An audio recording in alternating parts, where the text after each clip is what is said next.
Eclesiastes, capítulo 4, do verso 5 ao verso 16.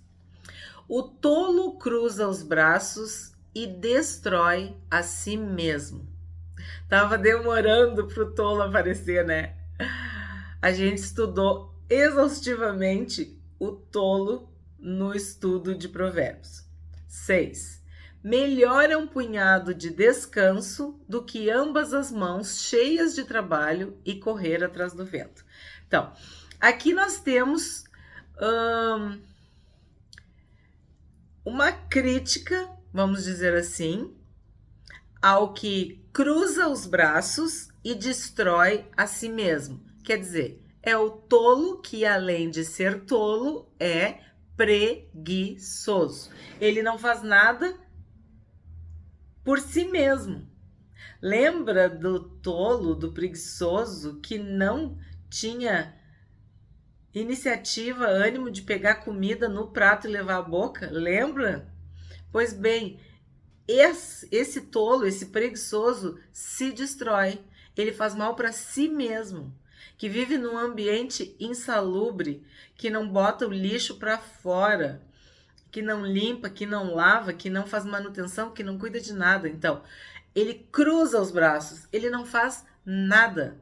Então, ele destrói a si mesmo, se destrói. Ele se boicota, ele se sabota, porque essa tolice, essa preguiça faz com que ele não faça nada por ele mesmo. No 6 está falando que há uma comparação entre um punhado de descanso. Melhor é um punhado de descanso. O que vem a ser um punhado de descanso? Um pouco de descanso. Melhor é um punhado de descanso do que ambas as mãos cheias de trabalho e correr atrás do vento. Esse versículo é muito importante para os nossos dias. Porque as pessoas fazem o quê? O que o ser humano faz? Ou ele não faz nada, ou ele trabalha igual uma máquina. Qual seria o meio termo? Qual seria a moderação, o equilíbrio? Um pouco de descanso. Ambas as mãos cheias de trabalho significa que para todo lado que ele vai é trabalho. Eu conheço pessoas assim, e eu vou te falar, tanto homens quanto mulheres, que trabalham, trabalham e trabalham. E a família tem que ter paciência, a esposa tem que ter paciência, os filhos têm que ter paciência, todo mundo tem que ter paciência. Porque ele tem que trabalhar, tem que trabalhar, tem que trabalhar, tem que trabalhar. Aí quando acontece uma doença, uma enfermidade, ou quando a pessoa perde o emprego, ou quando acontece algo no governo, algo que mexe com as finanças, com a economia, o que serviu tanto trabalho? Teus filhos cresceram, tua esposa envelheceu, ou também adoeceu, às vezes física ou mentalmente, tua família está abalada, e o que adiantou tu ter ambas as mãos cheias de trabalho? Bastava um pouquinho de descanso. Melhor é um pouquinho de descanso. Por que a palavra de Deus fala nos mandamentos que é importante, que nós precisamos descansar, nós precisamos parar. Nós não somos máquinas. Nós não somos máquinas. E até a máquina tem manutenção. Porque existem paradas nas indústrias, nas empresas, às vezes de 2, 3, 4, 5 dias, uma semana, para fazer manutenção em todas as máquinas por ano, tudo bem. Mas a palavra de Deus nos orienta a parar uma vez na semana. Sabe? Dorme um pouco mais tarde. Fica em casa. Sai para passear. Faz algo que tu gosta. Relaxa. Respira fundo. Curte tua família. Descansa. Um punhado de descanso. Um pouquinho. Tu trabalhou 6 dias, descansa um. Tira uma folga. Tira férias. Sai mais cedo do trabalho. Ou chega mais tarde. Faz alguma coisa para que tu viva. Para que tu possa desfrutar um pouco. Isso não vai te tornar um preguiçoso, porque também tem isso. Tem pessoas que não se dão o direito de parar, não se dão o direito de descansar, não se dão o direito de se aposentar, porque acham que vão ser preguiçosos, vão se tornar de um dia para o outro preguiçosos, de uma hora para outra. Não, não. A gente viu que o preguiçoso é aquele que vai crescendo na preguiça. A gente estudou isso, que o tolo ele vai se aprofundando na tolice. É dentro e fora, é um processo para a pessoa ser tola e ser preguiçosa. Então, não te preocupa, o próprio Criador te aconselhou a descansar. 7. Então considerei outra vaidade debaixo do sol. Um homem, aqui está dizendo bem claro que é um homem sem ninguém, que não tem filhos nem irmãos, mas que não cessa de trabalhar e cujos olhos não se fartam de riquezas. Eu vou parar aqui para depois a gente estudar outra parte. Um homem sem ninguém. O que quer dizer um homem sem ninguém? Que não é casado, que não tem família, não tem filhos e nem irmãos. Então, por que ele trabalha tanto? Porque Deus disse que sim, é obrigação do homem sustentar a sua casa, prover. Ele é o provedor. É ele que tem que fazer o maior esforço para manter financeira e economicamente sua família. Se ele não é casado e se ele não tem filhos, poderia dizer, tá, mas eu tenho meus irmãos, né? Tenho a família, eu não tenho a família, como é que a gente chama? Os descendentes, mas eu tenho os ascendentes, quer dizer, só que aqui tá dizendo que ele não tem irmão também. Aí, para que ele trabalha tanto? Ele não cessa de trabalhar. E aí vem, vamos dizer a resposta, os olhos dele não se fartam das riquezas. O que ele quer? Ele quer simplesmente ficar rico, rico, rico, riquíssimo. Para provar o quê para quem? Para dizer que ele é especial? Que ele é superior aos demais? Ou ele é obcecado? É o que a gente chama de workaholic, uma pessoa que só vê o trabalho, que só vive pro trabalho. Não existe família, não existe amigos, não existe saúde, muito menos descanso, não existe o próximo, os necessitados, porque ele quer riqueza, ó. Ele não quer prosperidade para ajudar. O Deus dele é a riqueza. E ele, agora vamos à outra parte. E ele não pergunta. Quer dizer, ele não se dá conta, ele não analisa, ele não reflete, ele não para pensar. Para quem estou trabalhando se não aproveito as coisas boas da vida? Aí o que Salomão diz? Também isso é vaidade e enfadonho trabalho. Assim como quem trabalha demais e o que trabalha de menos, tudo isso é fútil, é vazio e é errado.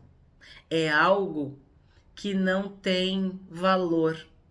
Trabalhar demais mostra que a pessoa não quer fazer o principal, que é amar. Nós não somos criaturas desprovidas de sentimentos. Todos nós temos um coração que bate aqui no peito, temos uma alma com sonhos, com vontades, com desejos, temos opiniões, pensamentos, emoções, sentimentos, impressões a respeito de tudo, de todos, da vida. E essa pessoa que trabalha obcecadamente, ela está ignorando toda essa natureza da alma, das relações. Ela está ignorando a vida social. Para que ela trabalha tanto? Para ficar rico? E depois, como o próprio Salomão já nos falou, vai morrer e vai deixar para quem? E esse? Nem pro filho, porque ele não tem filho. Nem pro irmão, porque ele não tem irmão. Já falamos, vou repetir, pode abençoar alguém aí do outro lado. Palavras do Senhor Jesus. Louco, esta noite pedirão a tua alma, e o que tu tem guardado, acumulado, depositado, reservado, vai ser para quem? Isso é vaidade e enfadonho trabalho. Significa, é algo que não leva a nada, que não faz sentido nenhum. Vaidade de vaidade. 9. Agora vem, vamos dizer assim, um trecho muito usado em casamentos. Melhor é serem 2 do que 1, porque maior é o pagamento pelo seu trabalho. 9, eu tô no versículo 9. Porque se caírem, um levanta o companheiro, mas ai do que estiver só, pois caindo não haverá quem o levante. Esse texto está linkado com os outros. Tu não pode ser sozinho. Deus não nos fez para a solidão. Acabei de falar, nós somos seres sociais. Não podemos, não devemos negligenciar as nossas relações sociais, a nossa vida na sociedade, comunhão, relacionamento. Tem várias oportunidades na vida de aprender. E eu considero que a maior e a melhor é conviver com outras pessoas. Nós aprendemos na troca. Lembra? Provérbios, Salomão. O ferro afia o ferro, assim como o próximo ao seu amigo, ou o amigo ao seu companheiro. Quer dizer, uma pessoa ajuda a outra. Nós vamos ser quem nós fomos feitos para ser no convívio, no relacionamento social.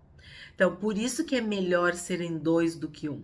E é usado para o casamento por quê? Porque a pessoa decide casar porque ela não quer ser 1, ela quer ser 2, né? Melhor serem 2 do que 1.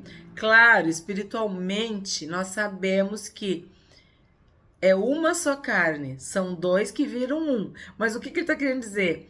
É melhor serem 2 do que 1, porque maior é o pagamento do seu trabalho. Também vimos a mulher virtuosa que colabora, que contribui, que soma ao seu marido. Ambos trabalham pelo bem da sua família. Isso vale para o casamento, vale para uma amizade, vale para o trabalho. Tu ser uma pessoa egoísta, exclusivista, que não ouve opinião, não, isso já caiu por terra. As empresas, os locais de trabalho primam pelo trabalho em equipe, pelo trabalho em grupo. É muito importante. Quando ele fala que se caírem, o que quer dizer isso? Que sim, na vida nós sofremos quedas. O justo pode cair até 7 vezes.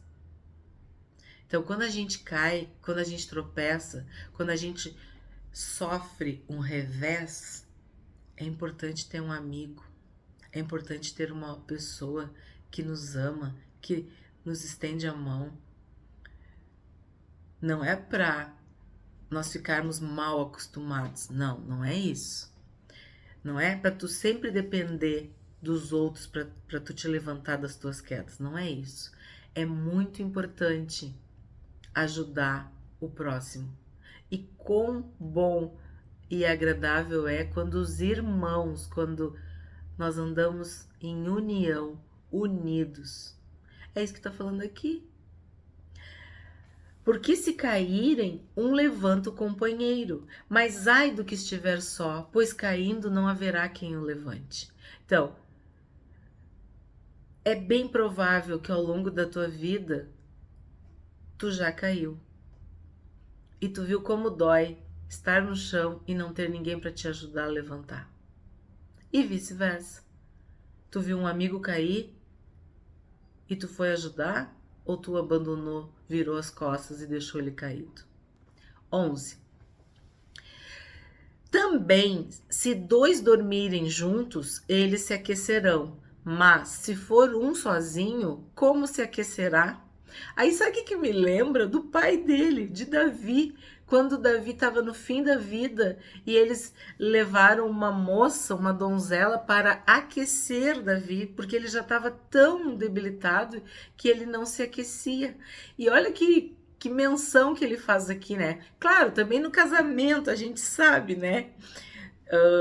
Se fala sobre isso também, né? Que é importante, a gente se sente aquecido não só fisicamente, como na alma, por tu ter uma pessoa junto contigo. Então, se 2 dormirem juntos, eles se aquecerão, mas se for um sozinho, como se aquecerá? Se alguém quiser dominar um deles, os 2 poderão resistir. Então, se alguém quiser ir contra essa pessoa, não vai conseguir. Não vai ter força para prevalecer. Me lembra também o que o Senhor Jesus disse, que se nós estivermos edificados sobre o firme fundamento, se a nossa casa for construída sobre a rocha, pode vir vento, pode vir chuva, pode vir enchente, o rio pode transbordar e a casa não vai cair. Então, é melhor serem 2 do que 1, e é melhor também na hora da dificuldade, da luta,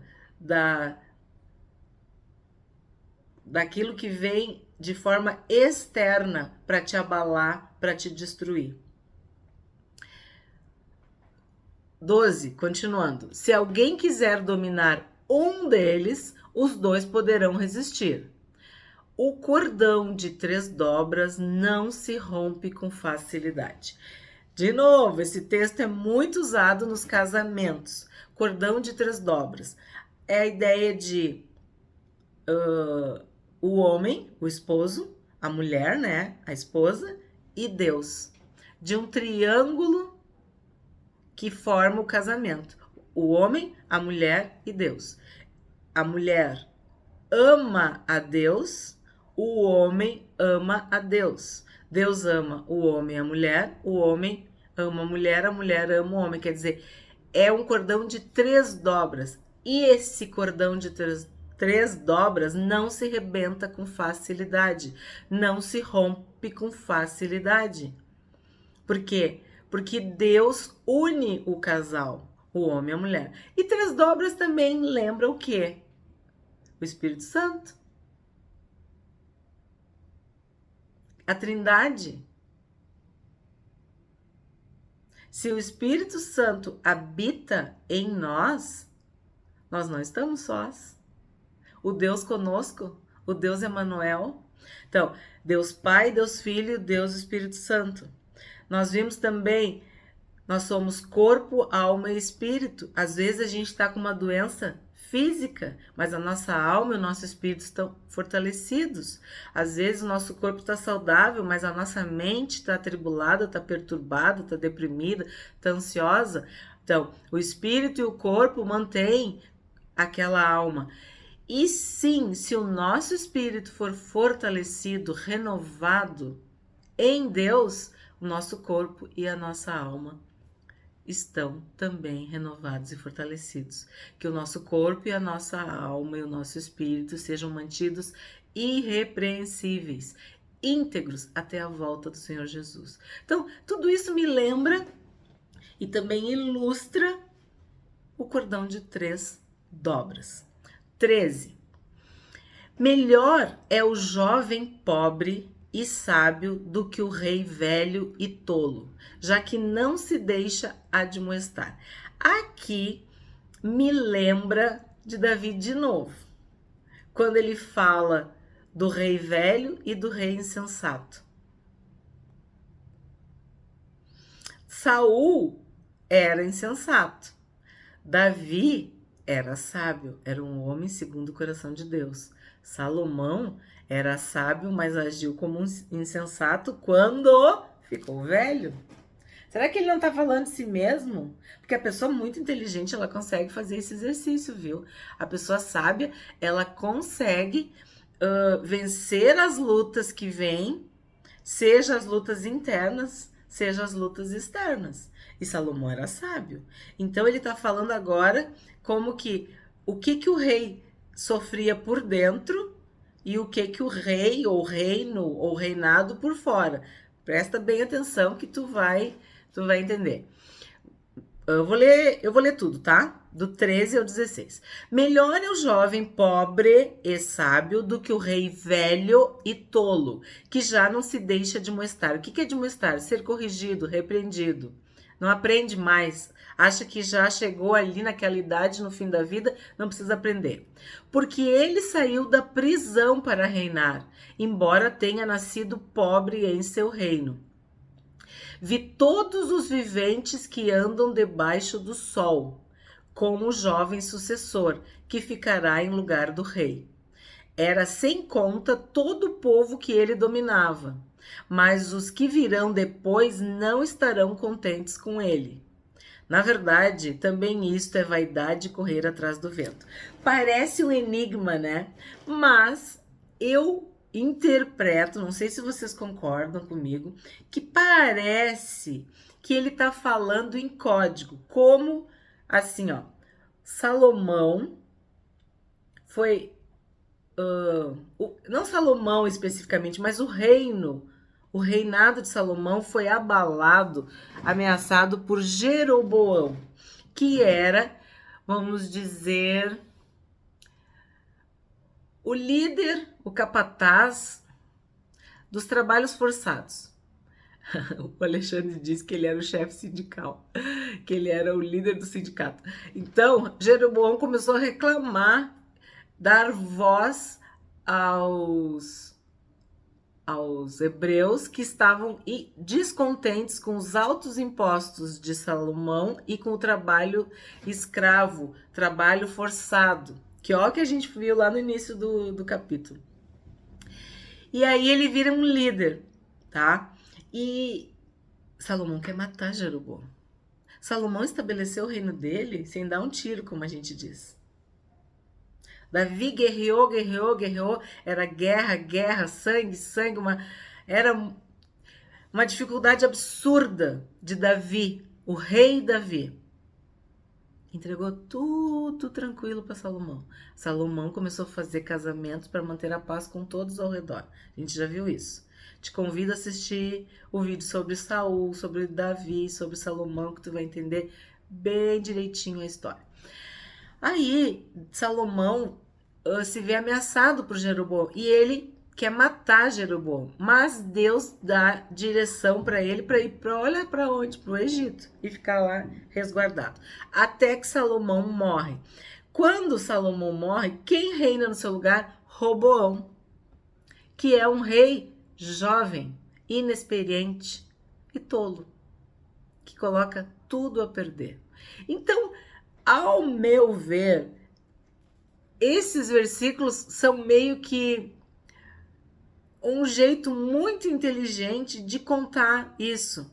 Que eu não sei se estava acontecendo, se iria acontecer, se já tinha acontecido. Eu não sei bem o contexto, a gente não sabe, mas que se encaixa na história que aconteceu, se encaixa.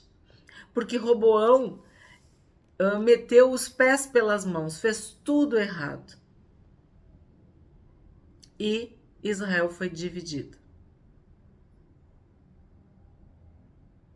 Na verdade, também isso é vaidade e correr atrás do vento. Porque quem dominava, quem tinha tudo, jogou tudo fora. E foi esquecido, foi substituído e foi superado. Toda a glória, toda a honra de Salomão se esvaiu. Todas as vitórias, toda a restauração da santidade, da espiritualidade, tudo que Davi conquistou se esvaiu. Por fidelidade e promessa de Deus, havia um sucessor para o reinado, para o trono de Judá, em Jerusalém. Mas Israel, como nos tempos de Davi e de Salomão, nunca mais existiu. Então, eu interpreto esse trecho como um enigma, ou algo que aponta uma tipologia de tudo o que aconteceu. Porque ele fala, o jovem sucessor que ficará em lugar do rei. Não sei se tu concorda comigo ou não.